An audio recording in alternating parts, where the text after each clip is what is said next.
ก็เตรียมทองพร้อมด้วยครอบครัวรวมอุปโภคนาเป็นปัจจัยอยู่1,300,000 กี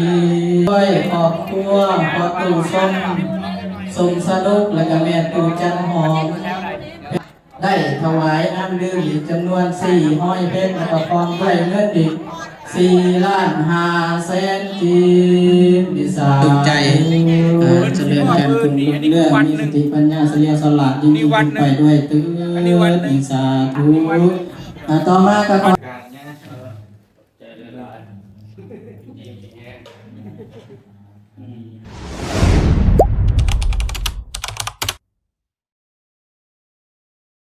ประมาณ7 โมงเป็นต้นไปจนไปถึง11 โมงหรือ12 โมงกลางคืนตามสมควรเป็นเวลา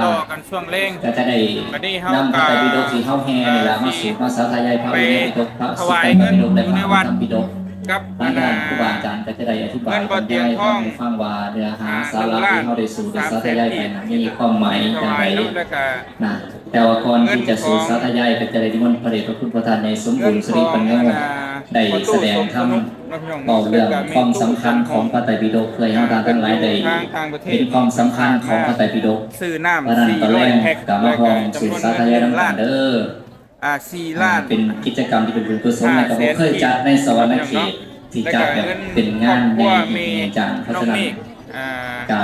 หาได้ยากเนาะที่จะได้ร่วมและประกาศแจ้งบอกเด้ออย่าจนอะไรมักซูเวอร์1 ถุงสาธุจะไปสนั่นเนาะกับประชาชนบ้านบอกยานโยมอีกเพื่อหนึ่งขอบคุณทุกคนในไลน์ไปดูทุกคนที่ซอยและก็โมบุญน้ำครั้งนี้ก็ให้ได้บุญได้กุศลในไลน์เนาะบอกสตาร์ตนยานโยมเฮาก็เป็นปีทั้งอีทของแขงสวรรค์เขตก็จะให้มาหลายเนาะมาฟังธรรมมาฟังสุตยายพระไตรปิฎกอธิบายความเป็นไปเป็นมาดูเอาทางทั้งหลายจะได้เข้าใจก็ขอประชาสัมพันธ์ถึง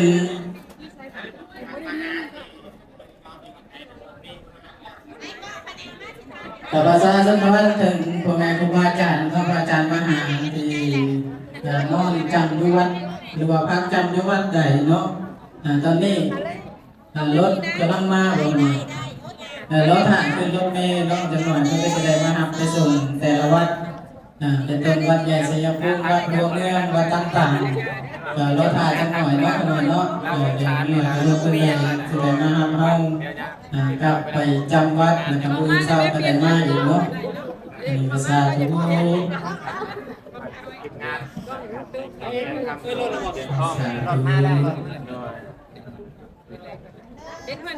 ต่อมากับขออนุโมทนาบุญนำทีมงานดูบ่าวเตียงทองเนาะพร้อมด้วยครอบครัวจะบอกว่าเตียงทองพร้อมด้วยครอบครัวรวมอุปโภคนา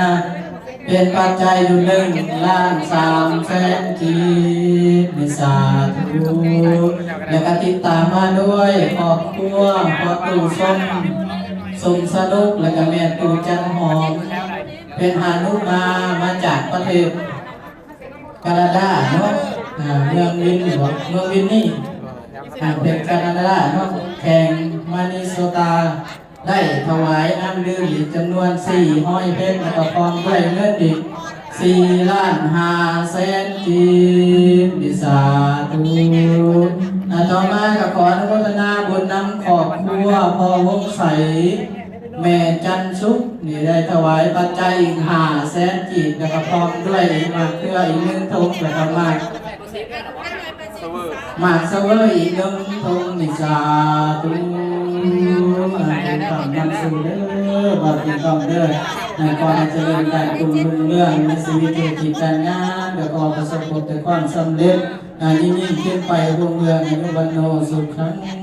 ภักลังในสาธุ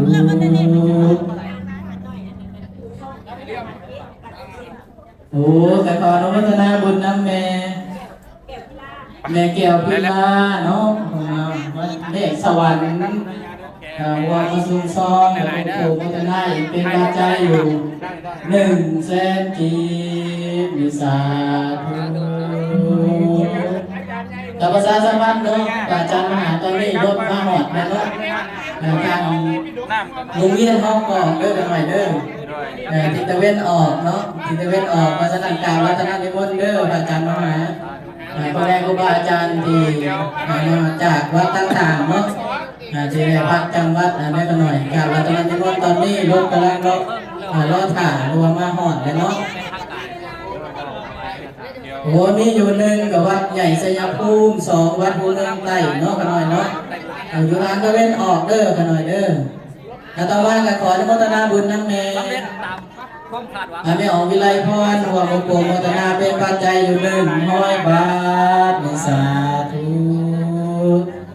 แล้วก็ติดตามมาด้วยศรัทธาของแม่ออกไม่ออกตัวไข่จับตะวงหัวโปโมทนาเป็นปัจจัยอยู่100,000 กีบสาธุแล้วก็มีศรัทธาของแม่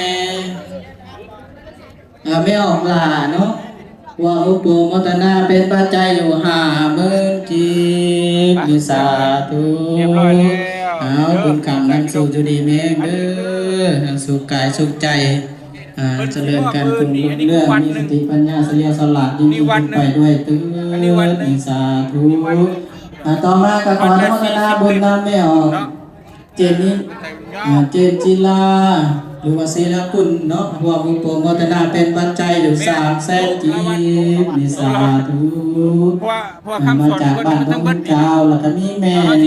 สีบัววอนเป็นสลัดหัวมุโปโมทนาอีกเป็นปัจจัยอีก200,000 กีบนิสาธุกับภาษาสัมพันธ์อีกเทื่อหนึ่งเด้อขน่อยเด้อพ่อแม่ครูบาอาจารย์พระอาจารย์มหาเนาะที่มาจากวัดใหญ่สยามภูมิแล้วก็บ้านหัวเมืองเหนือเดี๋ยวตอนนี้หัวเมืองใต้เนาะโอ้ยลืมเลยเนาะบ่ายการรัตนนิมนต์เด้อกันหน่อยเด้อตอนนี้รถเพิ่งกำลังรอถ่ายเนาะดีทางตะเวนออกเด้อกันหน่อยเด้อรถเมล์กำลังจอดรอถ่ายอยู่เนาะอนุโมทนาสาธุการนะนี่วัดหนึ่งต่อมาก็ขออนุโมทนาบุญนำพระอาจารย์บุญเพ็งแต่ทุกตลาดเนาะคณะอปสเมืองกาพังทองในหัวมุโปโมทนาเป็นปัจจัยอยู่550,000 กีจำนวน42 วันเบิ่นสิมามอบให้ตอน8-9 โมงตอนเช้าถ้าบ่เตียงไว้ลูกแหวงกันสิมาถ่ายทำให้พี่น้องเบิ่งต่อมาก็ขออนุโมทนาบุญนำแม่บุญล้นในกำลังเป็นสมัยมาจากบ้านนาเรานางกรไกรสอนผู้บริหารแกนสวรรค์เขตหัวบุโปโมทนาเป็นปัจจัยอยู่80,000 กีบมีสาธุและก็ตามมาด้วยศรัทธาของเผ่าคัมพุสมาลาเพชรหนูมาจากบ้านนาเรานครไกรสอนหัวบุโปโมทนาเป็นปัจจัยอยู่100,000 กีบมีสาธุเอาในน้องแม่ข่าวการอนุโมทนาบุญนำแม่ข่าวขั้นใจดีในรวมโมทนาอีก1 ต้นแต่ก็พร้อมด้วยปัจจัยอีก50,000 กีบนิสาธุอยู่ดีแม่เด้อคุณแม่ข่าวเด้อมีสุขภาพอนามัยแข็งแรงเจริญในบวรพุทธศาสนานี่ยิ่งขึ้นไปด้วยถึงนิสาธุสุขภาพแล้วก็ให้แข็งแรงให้คุณแม่ข่าวไปเดินทุกด้งไปล้างเงินเนาะครับเด้อพอเด้อวันนี้เด้อต่อมาจะขออนุโมทนาบุญนำตัวนะไปตัวโมทนาโดยปัจจัย100 บาทและก็ตามมาด้วยสัมภาระของครอบครัวนางดวงดาวหรือว่าเป็นตัวโมทนาอีกเป็นปัจจัย100,000 กีบสาธุเอาลำทีเลเลยเว้ยไปเด้อ1 2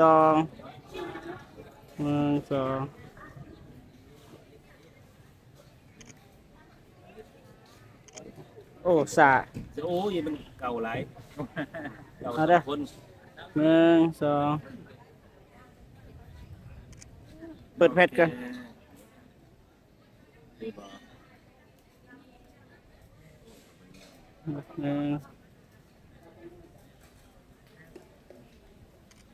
โอ้สำหรับท่านใดเป็นตัวแทนโยมเนาะโยมแม่เฮาดับไปอ่านน้ำมันผ่านสิได้อยู่มาฟังสื่อก็จะได้ ค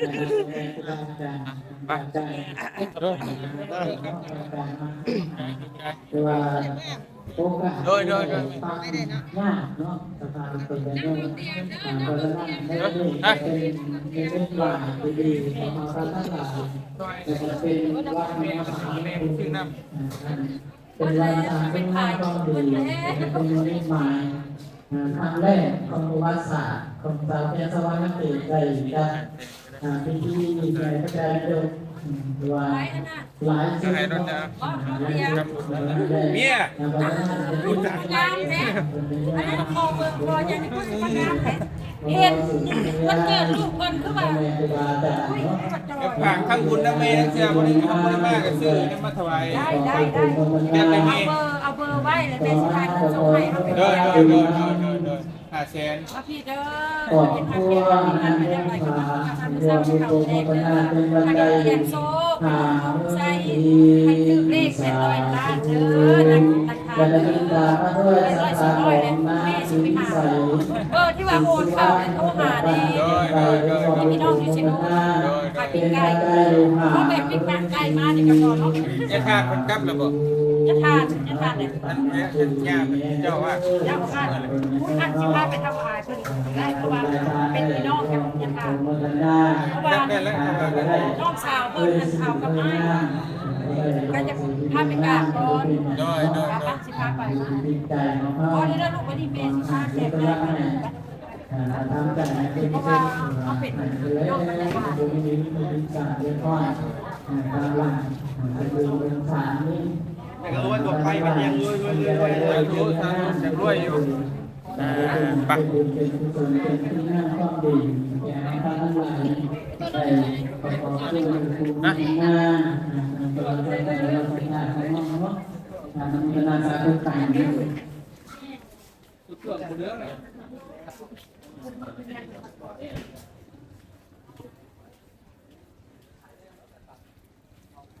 น้องสาธุกระดานบนได้ดังที่องค์สมเด็จพระสัมมาสัมพุทธเจ้าได้ตรัสไว้เนาะอาคามโนปิโยโหติผู้ให้เป็นที่รักของคนและเทวดาทั้งหลายนะคนให้ไปทั้งใดก็มีคนหักคนแห้งในเนาะศรัทธาเอาตนยันโยมสื่อเสียงกันย่อมกระจรไปไกลอันนี้แล้วก็เป็นบุญเป็นกุศลเนาะเป็นมีคนหักคนแห้งแล้วเป็นเสบียงให้แก่มาทั้งหลายเราจะวางมันทางนั้นยาวกันได้การใช้ชีวิตของเราการเดินทาง สบายดีเย็บซีบาง มาส เตีย การ ง เนี่ย คนซอยน้ำ3 รถน้ำบาทเลยเตียงซิโน ยูซิโน่ปะดีใจ มาบุญนำถวายน้ำ400แพ็คแล้วก็เงินล้านปลายนี่ กำลังบุญก่อนใหญ่ ก็จะไปหายาทานเลย โอเค ยังไง เจ้า ไม่การจะทานใหญ่ทำไม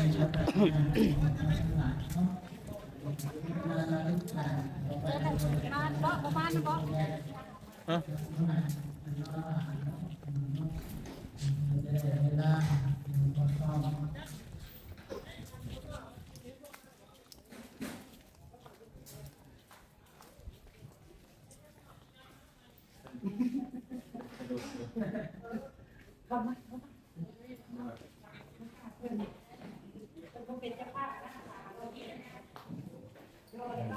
ซอยข้าวแป้งนี่เป็นจะพาทานน้ำ3 รถกับ5 บาทเลย มาสการเนี่ยใจละลายนี่แง่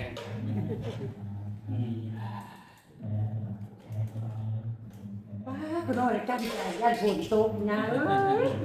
นอนกับบนรับฝนตกเมื่อคืนนี่พอในเรื่องว่า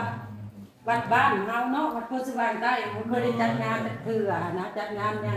อันแรกเลยเนาะ งามมันกันแล้วมันกูอยู่ดูกันห่วงง่าย โดยบางพวกอะไรก็ยังมาจากย่าเพราะว่าได้มาครั้งนึงอะไรก็ได้นำเงินไปกับน้ำใช่ป่ะมาถวายมาได้มีออกผลจะยุ่งได้กิน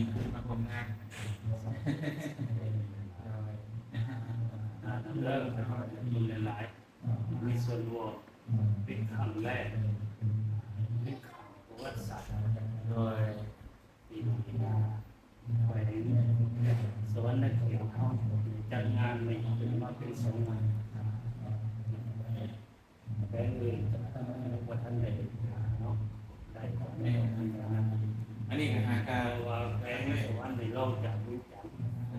จันทร์ผมก็ได้มาแล้ว โดย การเสริมสนองอาหารเป็นครั้งแรกในนี้ โดย พาสวนลาวมาไปศึกษาในประเทศเพื่อนบ้านไปสนองพระเจ้าคือเป็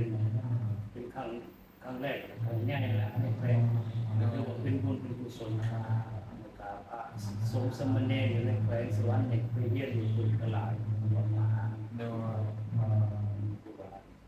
ส่งปีแล้วก็เป็นบุญเป็นกุศลอะไรของสาวนาทั้งหลายอนุโมทนานำที่มาอุปถัมภ์ทางด้านการประชาสัมพันธ์ให้ออกต้นอย่างโยมประเทศ โดย โโลกเขาได้ทำรูปในการจัดงานนะครับ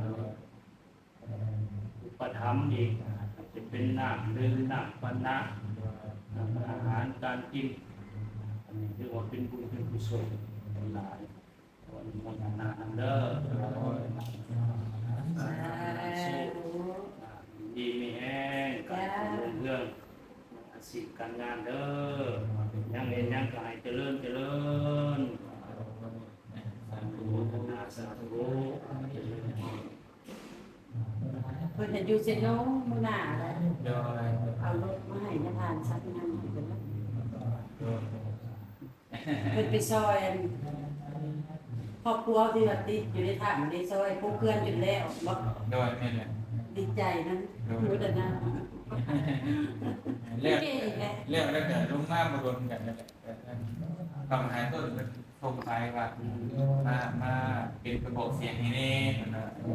ยังไงของคุณยังยุ่งในหูในไลน์หน่อยก็เลย ลงมา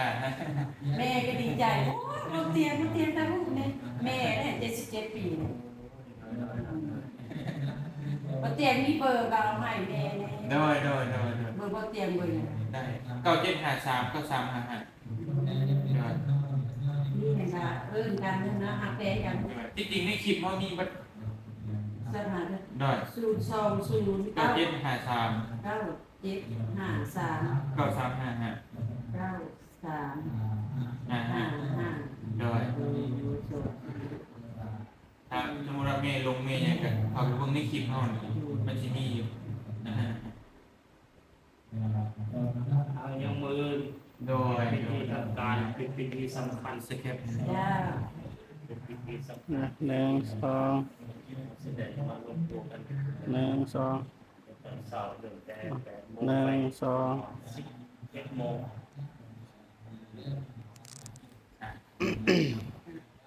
เดี๋ยวคุณน้อยขอตัวลากเรื่อง สินาซิโนได้ไหม หลาย ให้เป็นแม่ทีมพอทีมของสร้างกับแม่เนาะใจน้ำที่ว่าเฮ็ดได้นะ โดย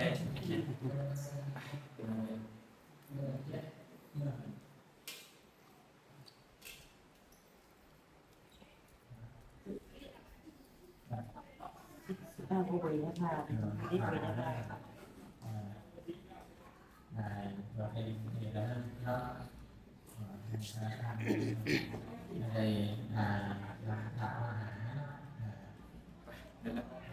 รื่องอย่างนี้กัน6:41นาทีเนาะมาหาในแบบไล่แบบว่าเป็นบุญตาเป็นบุญตาเป็นมหาที่มองเป็นทางประวัติศาสตร์ของสมัยเด็กก่อนได้เพราะว่าครั้งแรกของคนสวัสดิ์ไต่เนาะจัดงานสลับแผงแห่คนไทยพิโดกแห่คนไทยพิโดกในสิบถ่ายอาจารย์อาต้นเนี่ยพอดีเปิดอะไรกองหวยแล้วก็ครูอาจารย์ลายลูกลายองค์ต่อไป มาเตรียมกับพอตัวทางกลับก่อนพี่น้องเอบันนิกา โฆษณาเวลาคือประมาณ7 โมงไปจะทางนะครับบุรุษเกิดการข้างหูเนี่ยสวนา สมาชิกเขต โดยปริยัติในฟังสิ่งที่ไปเสริมเลิศมากในแนว ปฏิบัติธรรม ศาสนาปริยัติจะได้เห็นแล้วนะจะเห็นสิ่งที่ไปเสริมในฟัง ขอขอบใจ ใน ขอบ ฟัง คุ สิ่ ณ ง ห ที่ ลา ไป ย เสริม ๆ FC ประเสริฐเลิศมากเป็นมงคลอันสูงสุดของชีวิตในแนวคือในสมัยนั้นคือ บางคนตกนะครับ ที่เรียนมาอยู่ในประโยค4ของคนในภาค2เพราะว่าบุคคลไหนเรียนกันเนี่ยเราอยู่ในเมืองอยู่ทางอินเดียคนไปจีนเรียนเห็นสิ่งใดเนาะ